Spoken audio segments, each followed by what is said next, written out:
Hello, everyone. We are back live for today, February 20th. I think it's 20th, 2023. Today, it is again our Afro-centric exploration of the Holy Texts, the Holy Bible. And for the record, we're using the the King James Version translation. This is an old one. You don't find this everywhere. And it has a special story where I got it, how I got it. It's just destiny, I would say. And it was important that I find this Bible because it's different from anything else, anybody else. I'm gonna wait a couple of minutes to see if we'll have more people for our Afrocentric exploration of the Holy Text. Today we will be considering Genesis chapter 6, 7, and 8. This is a very interesting passage. And before we get there, I'm going to shamelessly plug the business we do. And there will be a webinar organized this Thursday at 7. You can see the link below. Just click the link, register. We'll see you on Thursday at 7. And we'll talk about the wealth gap between people of African descent and other racial groups in North America. So it is very interesting. I really encourage everyone who can to make it because it will be really worth your time. So back to Genesis chapter 6, chapter 6, chapter 7, and chapter 8. What is it about? This is the story of Noah and the flood, the building of the ark, the destruction of the world, and of course, the saving of a few who were able to live according to the rules of the game, right? Now, if you are a secular person, this story is usually interpreted as the story that has spread across the world of a flood. And of course, in geological terminology, they talk about the Younger Dryas.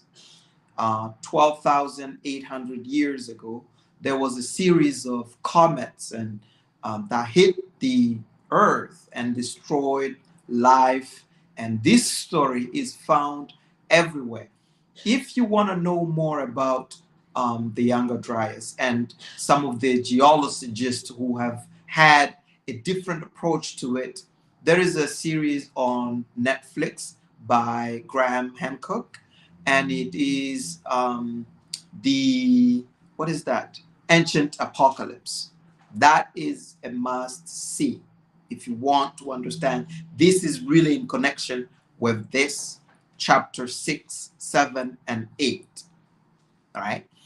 And that is how secular people interpret this story, and because it is a story that is spread out, and scientifically there are explanations that coincides that there has been a time in human history where civilization was destroyed as a consequence of the earth being too dirty, and God punished the gods that were down here to make sure that they started fresh. And of course, there were some who survived in human history. And this is the story of Noah. If you are a religious person, this story is usually interpreted as the story of someone who was living in a wicked system, in an environment that is spoiled and unjust for everyone. You will see pictures of people being beaten. You will see depiction of giants who are oppressing everyone. And in the face of all that, Noah is the person who stood fast and who was walking with God. As a result, he was spared along with his family to rebuild the world. And that's how the rest of human um, generations and races and all those things came from that, right? That is the religious explanation, and it is an encouragement for everyone to be courageous, not to fall prey to the temptation and pressures of the surroundings, and walk with God. Be principled, be upright, and be distinguished, be a citizen, a good citizen. And we like good citizens. Now, having said all that, all these versions have their own merit, and they've helped our society, our science to know where we come from and to have more understanding, to expand our intuition about what has to be, how we can have the code of conduct that is very upright and interesting. I am here to let you know that in an Afrocentric um, regard of this passage, this is where I will go. I will extract something that is specifically pertaining to Africa and to people of African descent so that we can understand better that these passages, these chapters have a value psychologically, spiritually, and build our own kind of spirituality. You may remember that I mentioned that throughout this Bible, it's really, really full of one race picture. And sometimes people get offended because they claim that there should be black people there, all that kind of thing, and it's not fair. That I would say that the author had the right to put the pictures of people they wanted to put. And if you don't like, just write your own. And I am confident that there will be a time in our lifetime, there will be a written Bible that is very Afrocentric and that will guide us to be able to contend with the world and be able to build a better Africa, a better world, better communities, better people. And it starts very proximally where we are. Now, what is in chapter 6, chapter 7, and chapter 8? What happened is the sons of gods, the other gods, saw women on earth and decided that they will take them as wives. That's what they did. Because right on verse 2, it says that the sons of God saw the daughters of man that they were fair, and they took them wives of all which they chose. They chose to take the wives. Then they had children with these women, human wives. These wives gave birth to giants, whether it is physical giants or just being able to command, to navigate or work on a different level of consciousness that will make someone a giant in front of, I'll say, um, lesser people. And that is a very interesting um, explanation to consider instead of the physical giants, like what they would say, or Goliath was one of those giants that were depicted here. I disagree. It is not the case. The giantism that is um, spoken about here is a level of consciousness that is higher than how we mere human, operate. And these people were able, they were the mighty men of renown of old. They were able to command more respect, power, and whatever came with it. One thing happened is that there was also violence that was associated to the fact that these giants were ruling over the earth. And God got mad. He didn't want this to go forever and go, so that the wickedness of man was great in the earth, and that every imagination of the thoughts of his heart was only evil continuously. How this became something to blame on human or on man, it is another question. But because there was so much violence, God decided that he's going to wipe out every single living being from the surface on the face of the earth. But there was a man called Noah who walked with God in verse 9. And Noah was able to get a mission from God to build the ark so that he can save not only himself, he will save also his family and thus the rest of humanity. That is what Noah did. And he took every animal, took it by their kind, and so that they can preserve life on earth. And of course, after 40 days, after a week, actually 7 days, it rained for 40 days and 40 nights.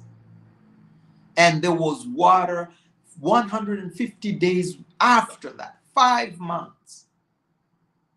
Eventually, it says in chapter 8, and God remembered Noah and every living thing and all the cattle and that was with him in the ark. And God made a wind to pass over the earth, and the waters as such. So the waters went down because God remembered that, oh, there is a guy who was walking with me. And let's see. So Noah was saved. He used some doves to fly over and come back. He knew there was land that was now back to being able to be populated. That's the story of chapter 6, 7, and 8. What is our take in this? The take is that you can see clearly that we live in a world where the rules of the game have been established by women through sexual selection. We do everything we do for competing for a chance to propagate our genetic material into the future and thus live an everlasting life. And women choose which man has the right to propagate its genetic material into the future.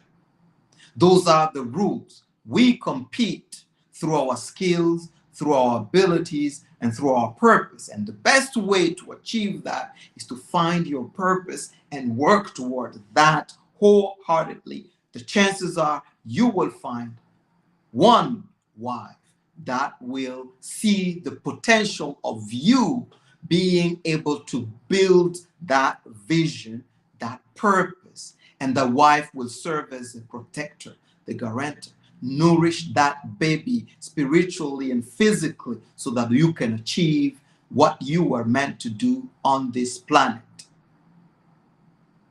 But when the rules are broken, when people who are not invited to the same geographical or environment to play that game, and they cheat because they have an obvious advantage over every other man, in this case, the angel, they have a God-like consciousness level to be able to do whatever, and they chose those women. When a society, when the rules of the games are not respected, when it is not the women choosing in any society who has that right, the society is corrupt. You can see that the woman is central. Now the angels, all the gods, came here, took them wife. Men around there were not didn't have any chance to compete against these angels. And guess what? It breeds violence, because the children that are emanating from this fake game do not have any allegiance over the race of gods or the race of human. And violence erupt because these beings will fight. They will kill each other. And that is what happened. If you can see the analogy in Africa, and I know I'm going to get some slack about this. I thought about this, and the revelation came. It's that when you are in a position that is obviously advantageous, let's say, for example, you live abroad, you live in the US, you live in Canada, you live in Europe, where the buying power is higher than someone who lives in Africa, for example, and you go choose wife there. You skew the game in a sense that you have an obvious advantage. That is the story of my personal life. When I first came to Canada, my first job was a security guard at a Safeway in the cold of Calgary in the winter. But I was making more money as a security guard than what I was making as a family physician in the Democratic Republic of Congo.